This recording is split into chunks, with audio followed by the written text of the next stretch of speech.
A'udzu billahi minasyaitonir rajim. Bismillahirrahmanirrahim.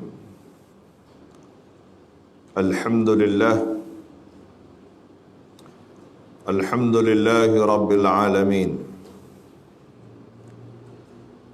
Wassalatu wassalamu ala rasulil amin wa ala alihi wa sahbihi ajma'in. Wassalatan wassalaman ala rasulina al-karim Muhammad al-Mustafa sallallahu alaihi wasallam, imam al-muttaqin wa qa'id ad-du'at al-mujahidin wa khatam al-anbiya'i wal-mursalin wa ala alihi wa sahbihi wa man da'a bi da'watihi ila yaumiddin. Subhanaka la ilma lana illa ma 'allamtana innaka antal alimul hakim. ولا عدوان إلا على الظالمين ولا حول ولا قوة إلا بالله العلي العظيم. اللهم ربنا افتح بيننا وبين قومنا بالحق وأنت خير الفاتحين. ثم أقول رب اشرح لي صدري ويسر لي أمري واحلل عقدة من لساني يفقه قولي. أما بعد. السلام عليكم ورحمة الله وبركاته. Sedang jemaah yang dirahmati oleh Allah Subhanahu wa taala, semoga kita semua yang berada pada malam ini diberikan petunjuk oleh Allah untuk sama-sama kita memahami akan semua perkara yang telah diajar oleh Nabi sallallahu alaihi wasallam, khususnya perkara yang berkaitan tentang syariat.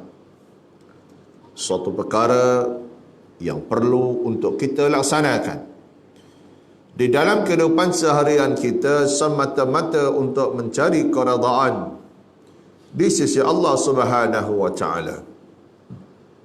Semoga dengan hidayah yang diberikan oleh Allah Subhanahu wa taala kita mampu untuk melaksanakan akan semua perkara yang telah diperintahkan oleh Allah. Dengan hal keadaan yang sama, kita juga menghindarkan diri daripada melakukan perkara-perkara yang dilarang oleh Allah.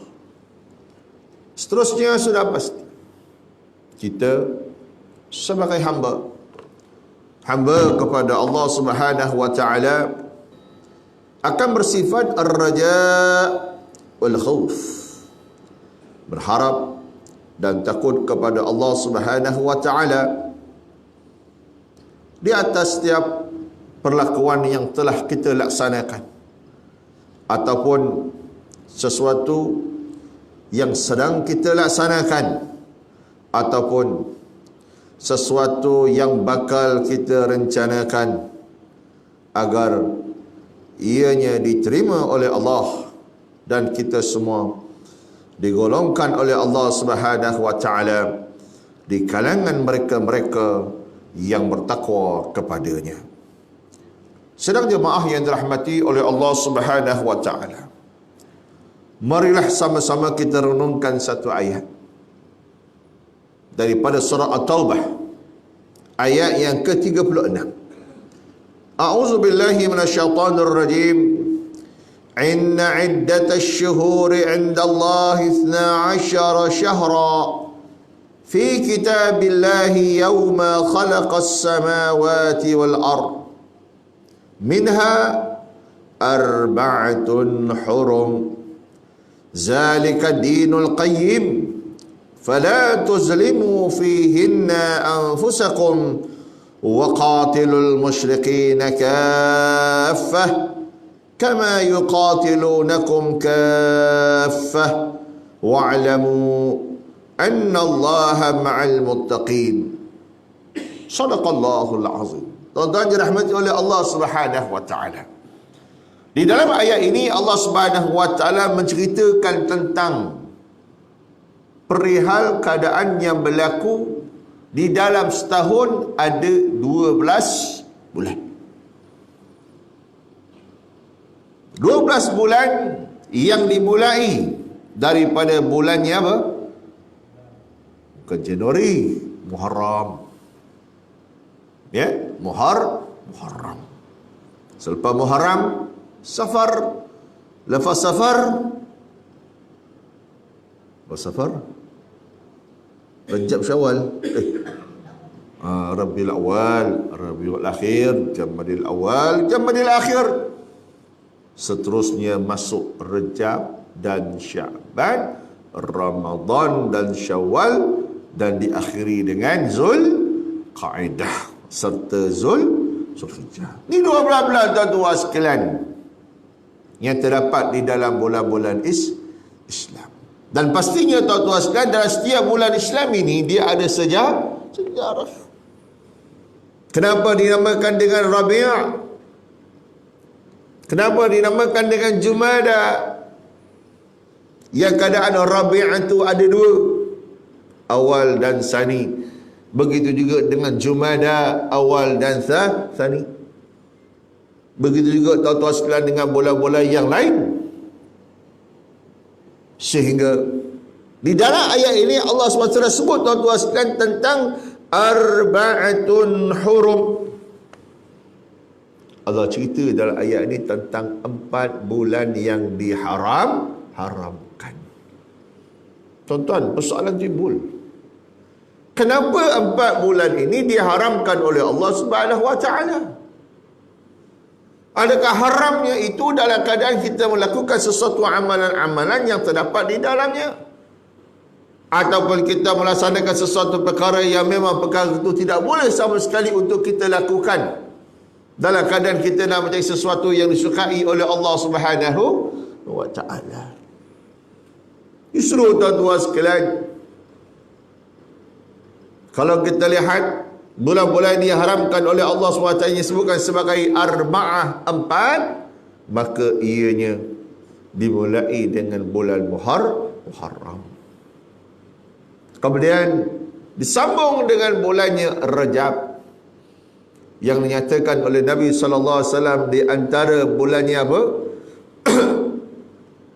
Rabi' dengan Sya'ban. Itulah terletaknya boleh diharamkan oleh Allah Subhanahu wa taala Rajab, dan diakhiri 2 bulan berturut-turut Zulqa'dah dan Zulhijjah. Tuan-tuan, dalam meriwayatkan 4 bulan yang diharamkan, kenapa ianya berlaku?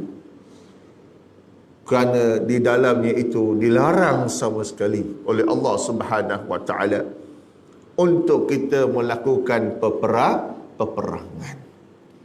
Dan bukan hanya peperangan, tetapi perbalahan, persengketaan, yang semua perkara itu tuan-tuan sangat-sangat dilarang oleh Allah Subhanahu wa taala. Tuan-tuan, Muharram ini awalnya tahun.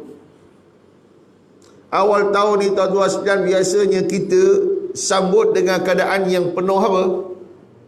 Gembira. 1440. Ni tahun berapa ni? 2 ke 3? 2 tak? 1442. Bertukar tahun, tuan-tuan sekalian. Dan pastinya tuan-tuan sekalian, keazaman dalam keadaan kita melakukan sesuatu yang lain daripada yang lain akan bermula. Kita akan pastikan setiap benda yang telah berlalu, biarlah dalam keadaan ia berlalu. Setiap kekurangan yang berlaku, kita berazam untuk memperbaikinya dalam keadaan supaya perkara itu tidak berulang kembali. Dan kita akan memastikan setiap perbuatan yang bakal kita lakukan sepanjang tahun ini, ianya berada dalam keadaan yang baik. Oh, tahu. Begitu juga tuan-tuan pada pertengahan tahun Rejab. Pertengahan tahun ini tuan-tuan adalah merupakan bulan yang biasanya kita hari ini nak merehatkan minda. Tengah tahun tuan-tuan sekalian, setelah 6 bulan kita bertungku lumus melaksanakan pelbagai aktiviti-aktiviti perkara-perkara dalam kehidupan, maka kita memerlukan masa untuk apa? Rehat. Tuan-tuan kalau tengok orang main bola, ada tak waktu rehat? Ada. Half time tuan-tuan sekalian, separuh masa. Berehatlah sekejap. Lepas tu sambung lagi. Ni tuan-tuan, macam kuliah ni juga, ada tak waktu rehat dia? Tak ada. Sambung terus. Tuan-tuan sekalian, kuliah tak ada rehat. 40 minit habis rehat terus. Tuan-tuan dirahmati oleh Allah Subhanahu Wa Taala, maka pertengahan tahun itu disebut sebagai waktu untuk kita berehat. Jadi takkanlah boleh berlakunya peperangan. Dan di akhir tahun, biasanya tuan-tuan bulan 11 dan 12 ini, kan? 11 dan 12 ni tuan-tuan penghujung tahun, biasanya orang pergi berjalan-jalan. Pergi berahlah ke mana-mana sahajalah yang dia nak pergi, tuan-tuan sebagai nak merehatkan diri dan seumpama dengannya, mencari pengalaman dan seumpama dengannya. Ini yang berlaku. Sebab tu tuan-tuan sekalian, dalam keadaan-keadaan yang seperti mana kita nyatakan tadi, mana mungkin boleh berlakunya peperangan. Tidak boleh.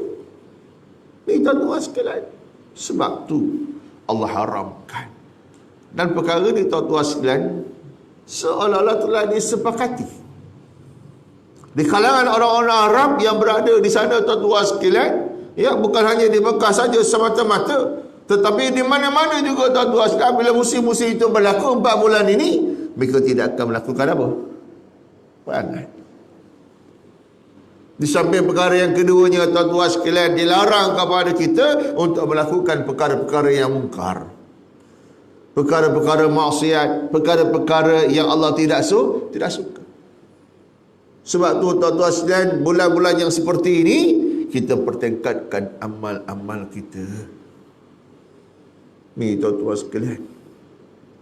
Jadi tuan-tuan dirahmati oleh Allah Subhanahu Wa Taala, bulan Muharram ini sebagai contoh kita lihat adalah merupakan bulan yang pertama yang dikira oleh Sayyidina Umar Al-Khattab radhiyallahu anhu, ya, daripada peristiwanya hijrahnya Nabi sallallahu alaihi wasallam. Ni bermulanya bulan ni, dikira permulaan bulan sempurna dengan hijrahnya Nabi sallallahu alaihi wasallam.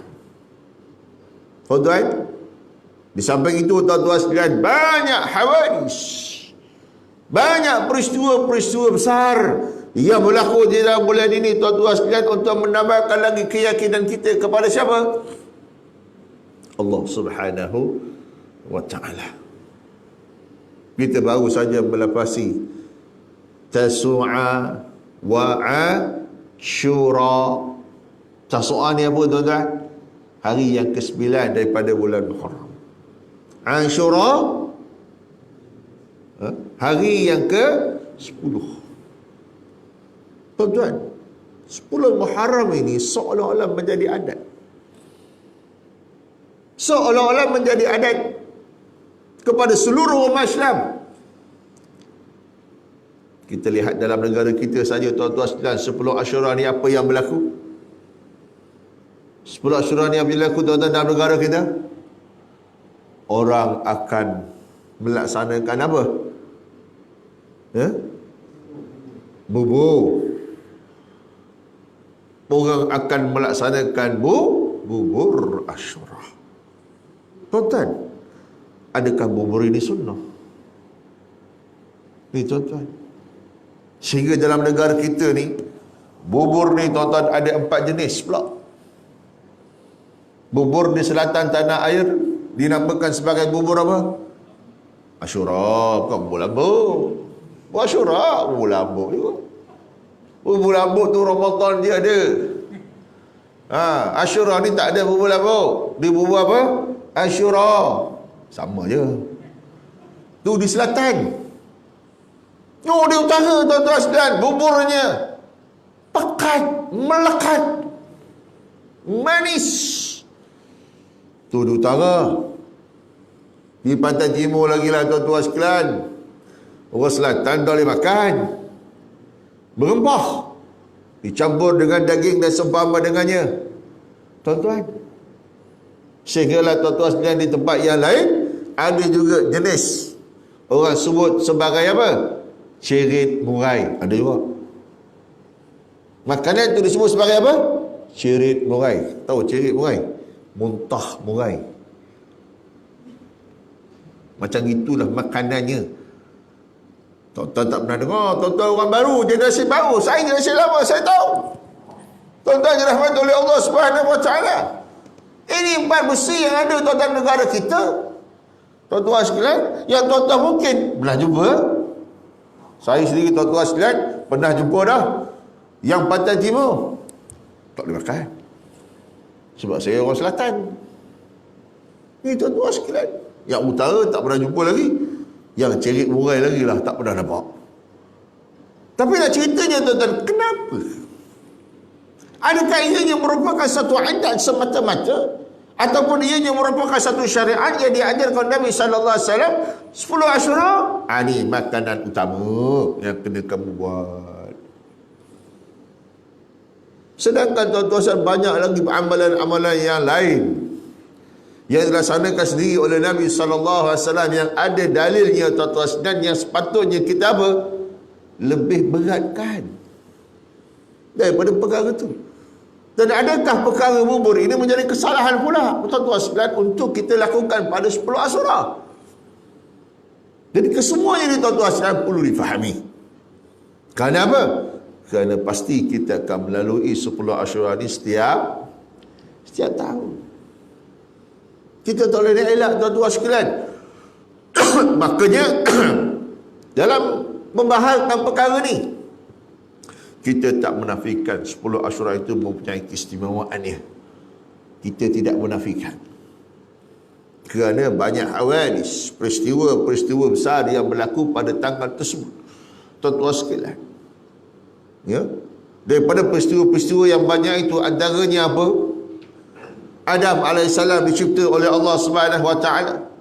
Kemudian Nabi Adam dimasukkan ke dalam syurga juga tuan-tuan pada tanggal yang sama. Kemudian Nabi Adam keluar daripada syurga juga pada tanggal yang sama. Nabi Adam diampunkan oleh Allah SWT juga pada tanggal yang sama. Kemudian tuan-tuan sekalian, Nabi Adam bertemu dengan Hawa juga pada tanggal yang sama. Tentang Adam AS sahaja tuan-tuan sekalian sudah cukup banyak berlaku dalam peristiwa 10 Muharram. Di samping berlaku pada Nabi-Nabi yang lain. Antara benda yang terkait masalah bubur ini apa dia tuan-tuan sekalian? Tentang kisah Nabi Nuh alaihi salam. Bukan cerita Nabi Nuh naik kapal tuan-tuan sekalian. Bukan cerita kerana banjir besar yang berlaku. Bukan kerana ada orang yang tidak mahu mengikut dakwah Nabi Nuh alaihi salam. Tapi terkait dengan bubur ini adalah apabila bahtera itu selamat. Apabila bahtera itu selamat dalam keadaan air turun tuan-tuan sekalian, maka terdamparlah bahtera. Nabi Nuh AS, setengah riwayat mengatakan di Bukit Judi, wallahu alam, dan ketika itu tak kala mereka turun tuan-tuan, makanan kehabisan. Tak nak makan. Lalu apakah yang dinyatakan kalau Nabi Nuh AS?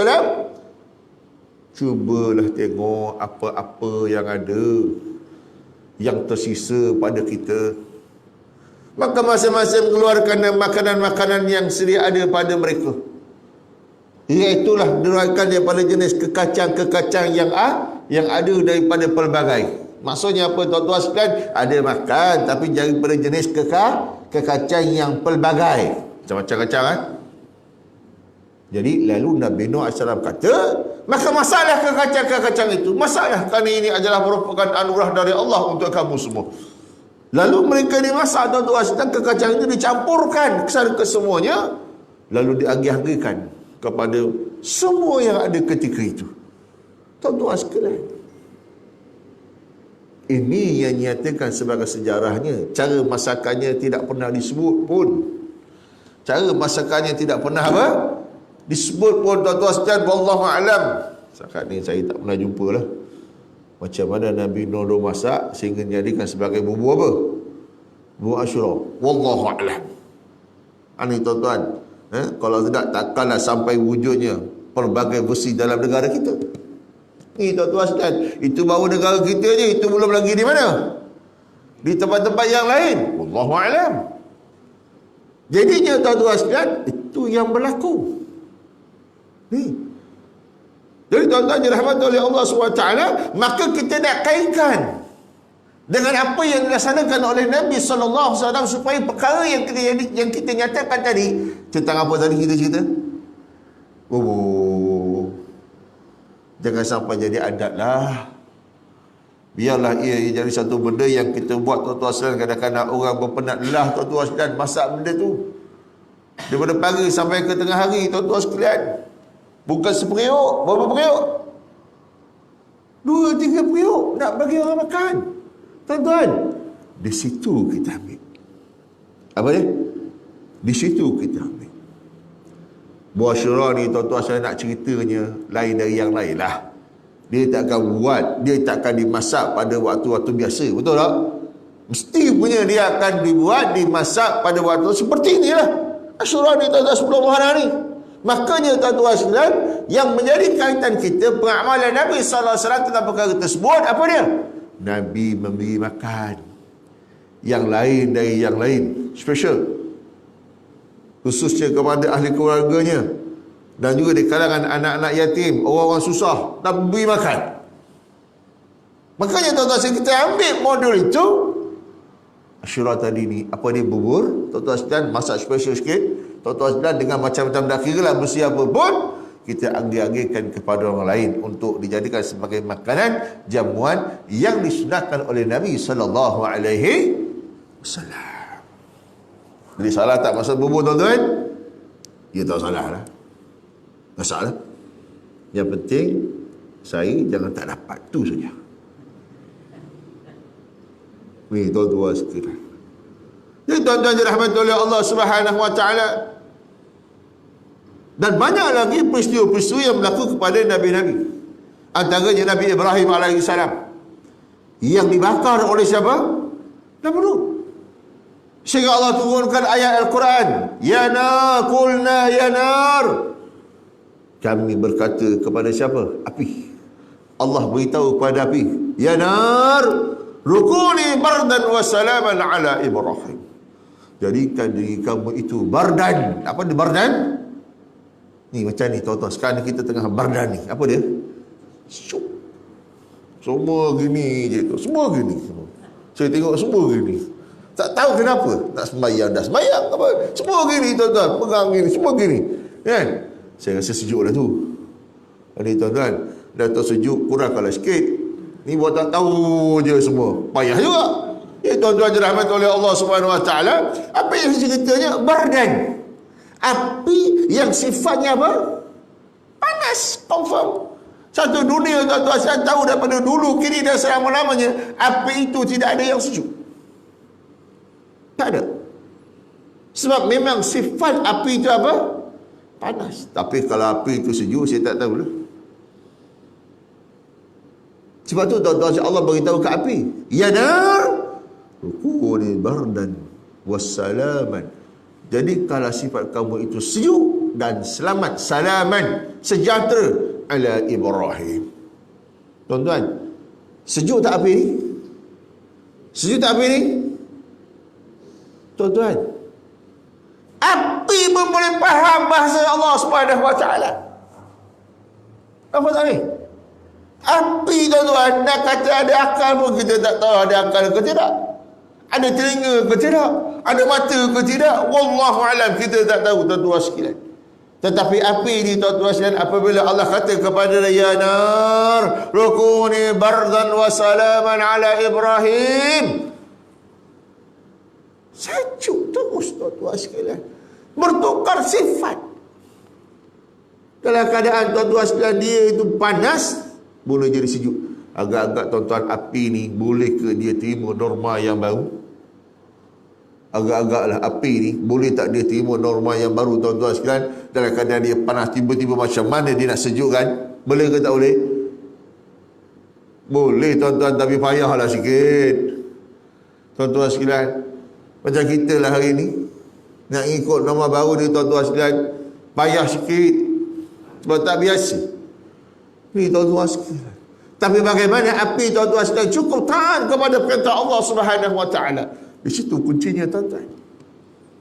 Dan kadang mungkin dia sukar untuk melaksanakannya tuan-tuan di atas sifatnya, namun di atas perintah Allah Subhanahu Wa Taala dia akur, terpaksa menukar cara hidup dia tuan-tuan sekalian untuk memberikan kesisaan kepada siapa tadi ni?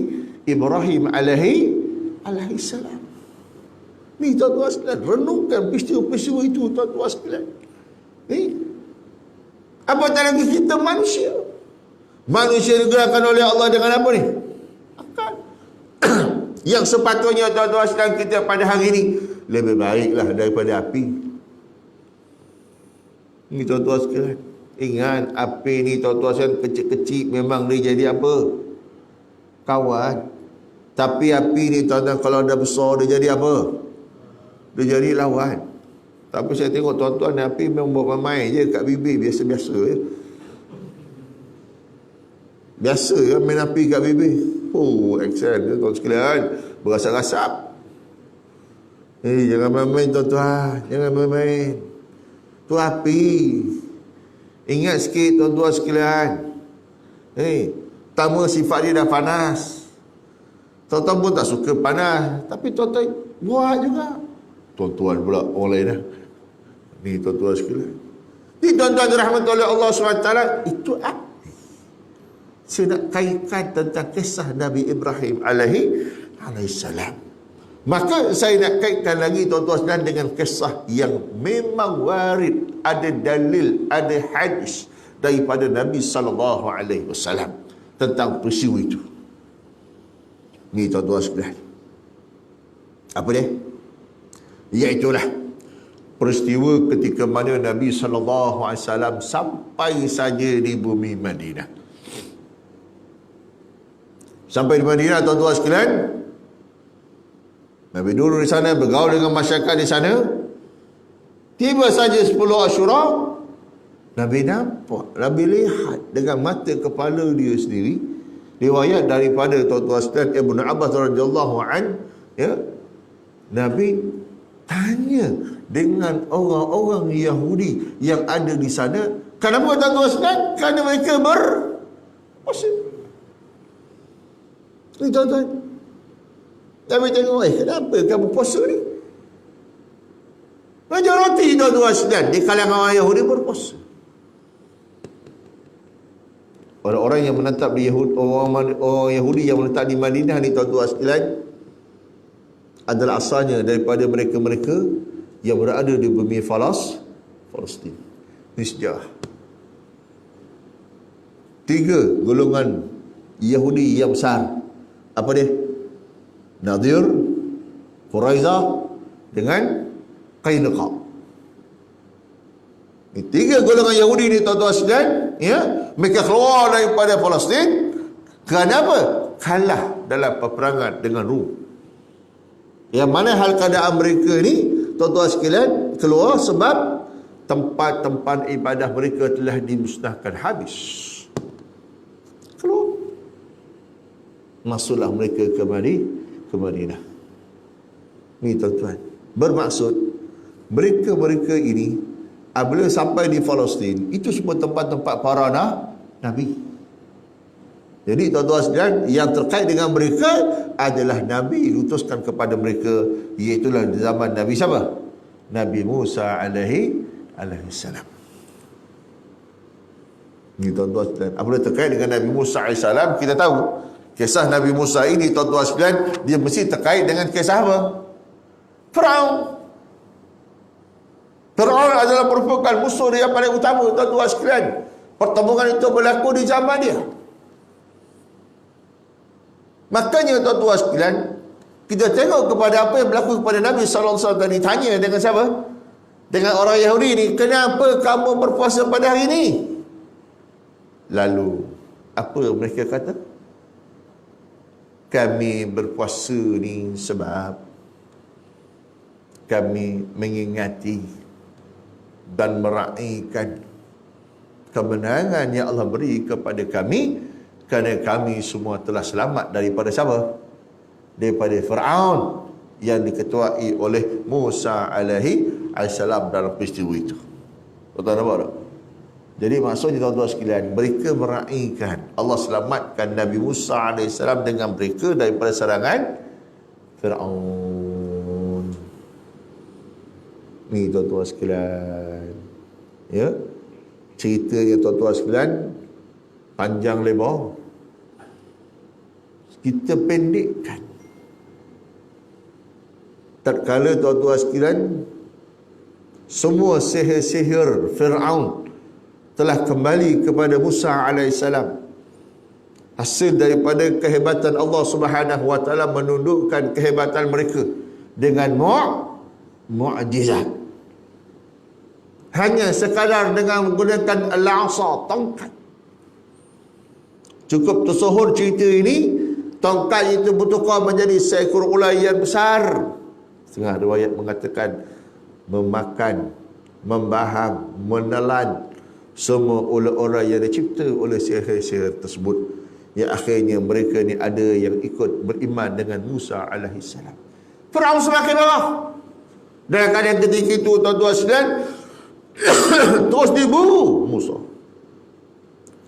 Dalam keadaan buruan itu tuan-tuan sekalian, bolehlah kita katakan pemburuan yang tidak pernah kenal apa pun yang berlaku tuan-tuan sekalian, kerana fokusannya adalah untuk nak memastikan Musa hidup atau mati.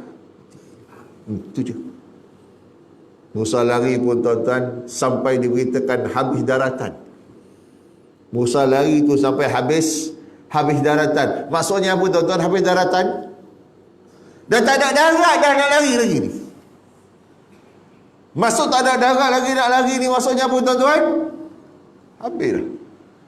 Apabila dah habis dah darat, maknanya jumpa apa? Laut.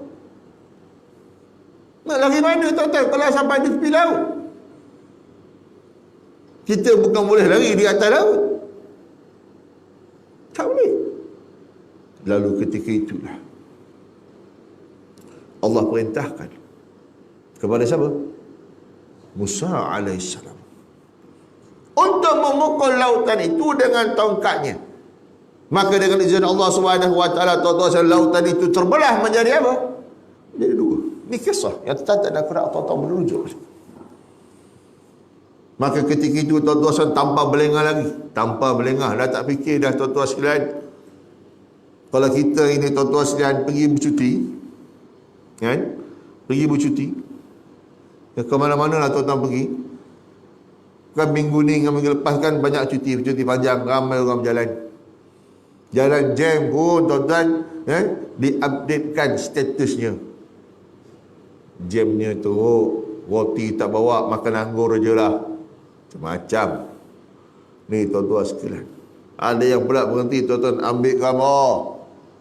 Kenapa? Ambil gambar. Diupdatekan tuan-tuan sekalian. Ini cerita hari ni. Tu siapa? Kita tengok benda-benda pelik lah macam gitu. Tuan-tuan sekalian, jarang-jarang berlaku. Itu belum lagi sampai ke tempat-tempat apa? Tempat-tempat yang dituju tuan-tuan sekalian. Berselfie saja. Ni. Tetapi tuan-tuan sekalian, Musa AS dan juga siapa? Pengikut-pengikutnya ketika mana dia melalui satu jalan, dalam keadaan jalan itu di tepinya apa? Laut. Kalau tuan-tuan lalu di situ, tuan-tuan nak lari ke tuan-tuan berhenti dulu seperti yang tuan-tuan buat tadi? Faham tak tadi? Selfie lah dulu. Sekejap lah. Oh, laut ni. Tuan-tuan, tak sempat. Tak sempat, tuan-tuan. Dia tak fikir dah nak ambil gambar ke, nak apa ke, nak abadi kertas, tak ada dah. Tuan-tuan. Kenapa? Kerana dia fikir macam mana nak selamatkan diri daripada siapa? Fir'aun. Ni tuan-tuan sekalian. Sampailah di seberang lautan. Fir'aun pula tuan-tuan yang sama juga sikapnya tadi seperti Musa. Fir'aun ni tuan-tuan, dia pun tak sempat nak ambil apa? Nak ambil gambar. Tak, selfie dah sempat dah. Tuan-tuan sekalian. Tak apa, Musa dekat sekejap ambil gambar. Kenapa? Fokus dia bukan itu dah. Fokus dia apa tuan-tuan? Musa. Sebab tu tuan-tuan, buat apa pun aktiviti, sedang memandu ke apa ke, kenapa? Fokus. Tak fokus, bimbang. Akan berlaku sesuatu benda yang lain. Ni tuan-tuan. Jadi apabila selamat saja tuan-tuan sekalian berada di seberang lautan, dan Fir'aun ketika itu berada di tengah-tengah lautan, maka Allah perintahkan sekali lagi untuk memukul lautan yang terbelah tadi dengan tongkat. Lalu apakah yang terjadi tuan-tuan sekalian? Maka bertemulah semula lautan yang terbelah tadi sehingga menenggelamkan siapa? Fir'aun. Tuan-tuan merujuk cerita ini dalam Quran. Cuma saya nak sebut je tuan-tuan sekalian, ya. Apabila tenggelam saja Fir'aun ini tuan-tuan sekalian, bermakna Musa AS beserta dengan pengikut-pengikutnya di kalangan Bani Israil selamat atau tidak? Selamat. Tuan-tuan, inilah berita gembira yang sepatutnya diabadikan oleh mereka. Seperti mana kita hari ini tuan-tuan sekalian. Hari ini tuan-tuan sekalian, kita baru saja melepasi 31 apa? Ogos. Tuan-tuan, apa yang berlaku pada 31 Ogos? Negara kita mengalami kemerdekaan. Tuan-tuan, bayangkan perjuangan Tok Guru terdahulu dalam keadaan membebaskan negara kita, tuan-tuan sekalian, bukan hanya daripada pihak penjajah, tetapi nak keluarkan semua pengaruh-pengaruh yang mereka bawa yang meresap di dalam bangsa kita. Ini perjuangan mereka. Ya, akhirnya tuan-tuan sekalian, pada tanggal 31 Ogos ini tuan-tuan sekalian, kita tengok tuan-tuan sekalian beberapa nama-nama yang telah ada dicatat dalam sejarah yang kita kadang-kadang terlupa. Siapa yang tetapkan tarikh ni tuan-tuan sekalian? Siapa pula dikatakan azan pada hari tersebut? Ni tuan-tuan ingat dah ni? Tak ingat? Buka sejarah tuan-tuan. Buka sejarah.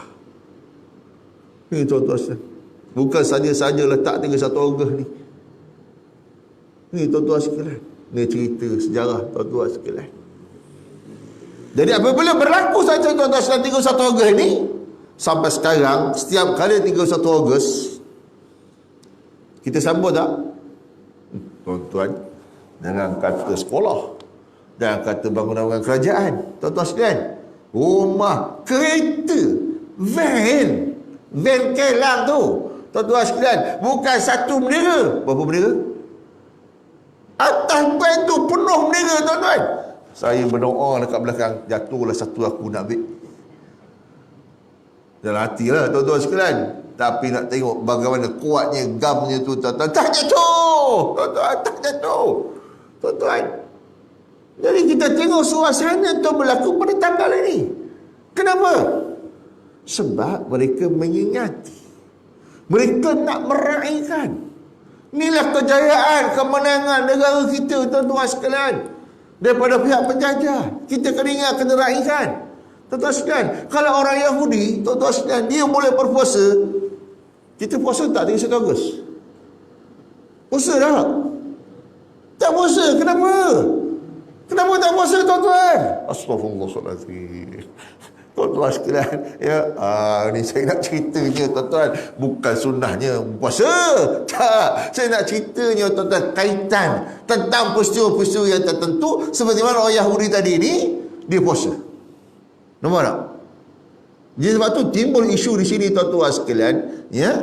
Maka apa kata Nabi SAW? Apabila kamu berpuasa, maka bagi aku ahakun alaina, ianya lebih berhak bagi kami untuk berpuasa daripada kamu. Nampak tuan-tuan sekalian? Sebab tu tuan-tuan sekalian, Nabi puasa. Sehingga sebelum itu di Mekah, Aisyah radhiyallahu anha meriwayatkan tuan-tuan sekalian, sesungguhnya Nabi SAW tidak pernah tinggal puasa 10 Muharram ini. Dan ianya juga dilakukan oleh orang-orang Arab di sana. Seolah-olah tuan-tuan sekalian, dia menjadi wajib. 10 Muharram puasa, 10 Muharram puasa. Sehingga tuan-tuan sekalian, kefarduan puasa di bulan Ramadan ya, yang jatuh pada tahun yang ke-berapa Hijrah? Tuan-tuan sekalian, maka ketika itu Ibnu Abbas meriwayatkan Nabi SAW sabda, barang siapa yang nak berpuasa pada 10 Asyura, puasa. Dan barang siapa yang keadaannya itu nak berbuka, katanya tak puasalah, silakan. Nabi Ta'ala. Ni tuan-tuan sekalian. Sebab apa? Sebab ketika itu puasa Ramadan telah difardukan. Nabi tak nak membezakan tuan-tuan, ni wajib, ni sunat, tuan-tuan sekalian. Nampak tak? Ini yang ada dalil, yang ada nas, yang Nabi cerita tentang perkara tersebut. Makanya tuan-tuan dirahmati oleh Allah Subhanahu Wa Taala, maka ketika itu hari ini kita puasa. Puasanya apa? Sunnah, ikut Nabi. Ini tuan-tuan. Cuma para sahabat tanyalah juga dengan Nabi. Dan satu riwayat yang lain tuan-tuan sekalian, apa dia? Ya Rasulullah, kita ni puasa macam orang Yahudi pula. Yalah, masyarakat orang Yahudi. Macam mana ni ya Rasulullah? Kan? Betul juga tuan-tuan sekalian. Cuma apa kata Nabi SAW? Qablahu aw ba'dahu. Kalau kamu nak puasa, puasalah qablahu. Apa qablahu? Sebelumnya. Aw ba'dahu, atau selepasnya. Jadi maknanya tuan-tuan sekalian, Nabi apabila ditanya tentang persoalan tadi, sama-sama kata macam orang Yahudi, Nabi kata apa? Puasalah kamu sebelumnya. Bermaksud berapa bulan tuan-tuan sekalian kita puasa? Tasu'ah, hari yang ke-9 kita puasa. Hari ke-10, 10-nya, atau disambung dengan 11. Ataupun tuan-tuan puasa 10 disambung dengan 11. Ni tuan-tuan. Tapi kadang-kadang ada juga orang tanya, saya ni kalau dapat puasa 10 pernah kira okey dah Ustaz. Macam mana ya Ustaz? Kan? Saya jawab, Yahudi ya. Kejut dia tuan-tuan sekalian. Ya ke Ustaz, Yahudi? Dah Nabi kata gitu. Dah kata macam mana? Ya, Nabi macam mana Ustaz puasa saya? Lagi ni lah. Puasa dah ni, tahan kan? Puasa lah. Tapi kalau tak tahan, tak apa. Masa tuan-tuan sekalian, maknanya dah tak tahan, nak macam mana? Satu hari lepas, puasa je lah. Ini tuan-tuan sekalian, setahun yang sampai puasa tu haram. Puasa haram. Tak dapat pahala kalau puasa. Dalam setahun tu hanya ada berapa hari? 5 hari je. Jadi 10 sudah termasuk tak? Termasuk tak? Anda tak termasuk, tak ada masalah lah. Dia tak nak puasa ke, tak nak puasa ke, tak ada masalah. Ini tuan-tuan sekalian. Ini. Jadi tuan-tuan dirahmati oleh Allah Subhanahu Wa Taala, maka kita hari ini jangan berbahas sangat benda-benda yang seperti ini. Nabi puasa, tuan-tuan buat. Nabi kata sebelum, ikut. Tak mampu, ya tak apa. Cuma pengamalan-pengamalan yang dibuat oleh Nabi SAW, tuan-tuan sekalian, antaranya apa? Tadi kita sebut berikan jamuan dan makan. Ini tuan-tuan sekalian. Ya, Nabi mendoakan kesejahteraan orang lain, tuan-tuan sekalian. Ini tuan-tuan sendiri antara benda-benda amalan-amalan tuan-tuan yang dilaksanakan oleh Nabi SAW pada hari tersebut. Ini benda-benda yang ada dalil tentang perkara yang berlaku sepanjang 10 Muharram. Ini tuan-tuan sekalian. Jadi tuan-tuan dirahmati oleh Allah Subhanahu Wa Taala, maka isbah kita hari ini dalam keadaan nak melaksanakan setiap apa pun kehidupan kita, ingat, pastikan amalan yang kita buat adanya sandaran. Kerana kita tidak mahu tergolong di antara mereka-mereka yang dikatakan oleh Nabi SAW melaksanakan sesuatu perkara yang tidak dilaksanakan oleh Nabi. Apabila kita melaksanakan sesuatu benda yang dilaksanakan oleh Nabi, bermaksud kita telah melaksanakan sesuatu benda yang apa? Yang baru. Apabila kita melakukan satu benda yang baru, itu namanya apa? Bid'ah. Dan bid'ah ni tuan-tuan sekalian yang paling kita bimbangkan yang Nabi sebut. Bid'ah ini dolalah. Apa dia dolalah tuan-tuan? Sesat. Yang paling lagi kita bimbang, tuan-tuan sekalian, dolalah ni pula maq'aduhu fidar. Yang paling kita bimbang pula tuan-tuan sekalian, sesat ini tuan-tuan sekalian, duduk dia dekat mana? Neraka. Sebab tu kita bimbang.